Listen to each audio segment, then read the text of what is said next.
પરીક્ષિત રાજા નગરચર્યા કરવા માટે નીકળે છે. ગુપ્ત વેશમાં નીકળે ને રાજાઓ જોવા કે મારા નગરમાં કેવી પરિસ્થિતિ છે. તો ગુપ્ત વેશમાં પરીક્ષિત રાજા નગરચર્યા કરવા માટે નીકળ્યા અને જુએ છે કે એક પુરુષ રાજાનું રૂપ લઈને આવ્યો છે અને એક પગ ઉપર બળદ ઊભો છે, એને લાકડીથી મારે છે. બળદને 4 પગ હોય પણ આ બળદ એક પગ ઉપર વૃષભ ઊભો છે અને એને લાકડીથી પ્રહાર કરે છે.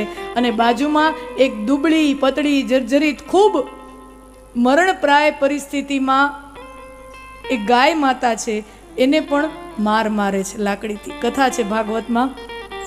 પરીક્ષિત રાજા નગરચર્યા કરવા માટે આવ્યા અને જોવે છે કે કોઈ માણસ આ દુષ્ટ પાપ કરી રહ્યો છે. પરીક્ષિત રાજાએ પોતાનો ગુપ્ત વેશ છોડી પોતાના મૂળ વેશમાં આવ્યા, રાજા તરીકેના વેશમાં, અને એ જે પાપ કરી રહ્યો છે એ વ્યક્તિને પકડ્યો. હવે અહીંયા વ્યાસજી બહુ સુંદર રૂપક બાંધે છે, સમજજો. આમ તો બળદને 4 પગ હોય પણ એ બળદ એક પગ ઉપર ઊભો છે. ભાગવતમાં ઈ વૃષભને બળદને ધર્મનું પ્રતીક કીધું છે. ધર્મનું પ્રતીક છે. અને જે પુરુષ, જે વ્યક્તિ લાકડીથી બળદને મારી રહ્યો છે એ પુરુષ કલી પુરુષનું પ્રતીક છે, એ કળિયુગનું પ્રતીક છે. એટલે કળિયુગ ધર્મ ઉપર લાકડીથી પ્રહાર કરે છે અને એ ધર્મ બિચારો કેવો છે? એક પગ ઉપર ઉભેલો. 4 યુગ છે, સતયુગ, ત્રેતાયુગ, દ્વાપર યુગ, કળિયુગ. તો સતયુગમાં એ બળદને 4 પગ હતા. એ બળદ 4 પગ ઉપર ઊભો હતો. કયા 4 પગ? એક પગ સત્યનો, એક પગ તપનો, એક પગ પવિત્રતાનો અને એક પગ દયાનો. આ 4 પગ ઉપર સત્ય, તપ, પવિત્રતા અને દયા, આ 4 પગ ઉપર ધર્મ ઊભો. આ 4 પાયા છે ધર્મના. જેવી રીતે ઇમારતના પાયા હોય એવી રીતે ધર્મના આ 4 પાયા ઉપર ધર્મ ઊભો છે.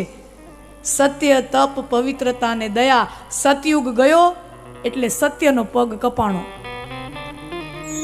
ત્રેતા યુગમાં ધર્મ 3 પગ ઉપર ઊભો છે.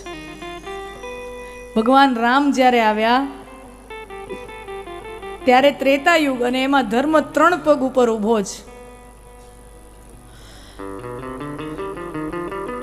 ત્રેતા યુગ પૂરો થયો એટલે તપનો મહિમા પણ ગયો. તમે જોજો ભગવાન રામના સમયમાં તપનો ઘણો મહિમા હતો. વિશ્વામિત્ર જેવા ઋષિઓનું દર્શન થાય, વશિષ્ઠ ઋષિ જેવા ઋષિઓનું દર્શન થાય, જે તપસ્વીઓ હતા. તો ત્રેતા યુગ ગયો એટલે તપ પણ ગયું. હવે દ્વાપર યુગમાં ધર્મ 2 પગ ઉપર ઊભો છે, પવિત્રતા અને દયા. આપણે જાણીએ છીએ દ્વાપર યુગમાં મહાભારત થયું અને મહાભારતમાં સત્યનો તો કેટલી વાર ખંડન થયું છે. સત્ય તો હતું જ નહીં. તપ નામની વસ્તુ કોઈનામાં ન મળે, પણ પવિત્રતા અને દયા હતી. પણ દ્વાપર પૂરું થયું ત્યાં પવિત્રતાએ ગઈ અને અત્યારે કળિયુગ ચાલી રહ્યો છે.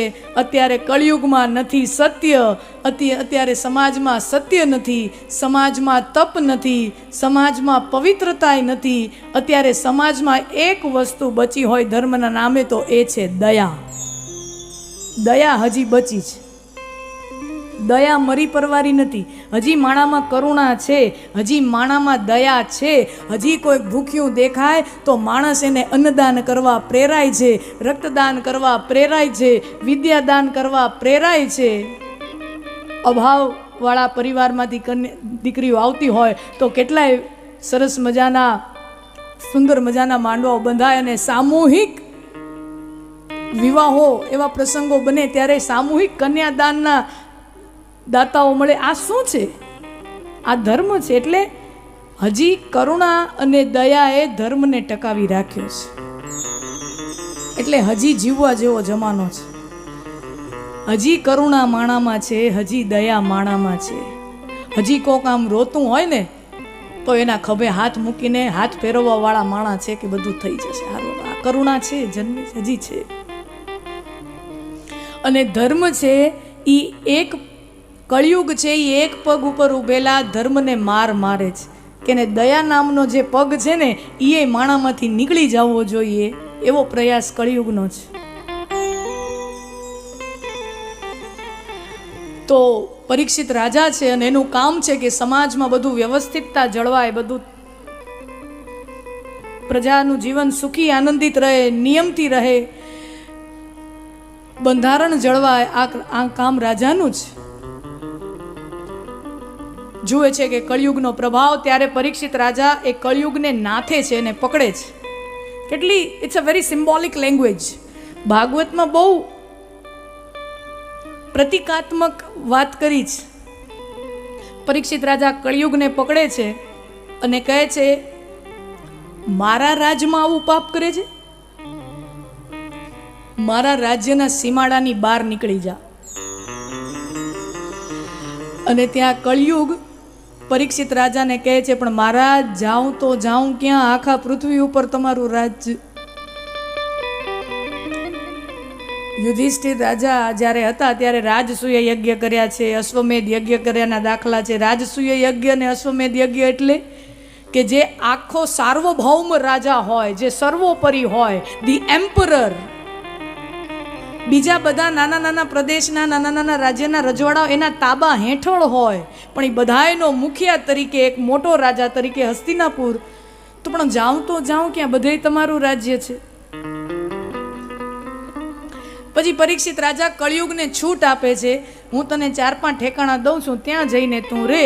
અને ભાગવતમાં કથા છે પરીક્ષિત રાજા કળિયુગને ક્યાં રહેવાની છૂટ આપે.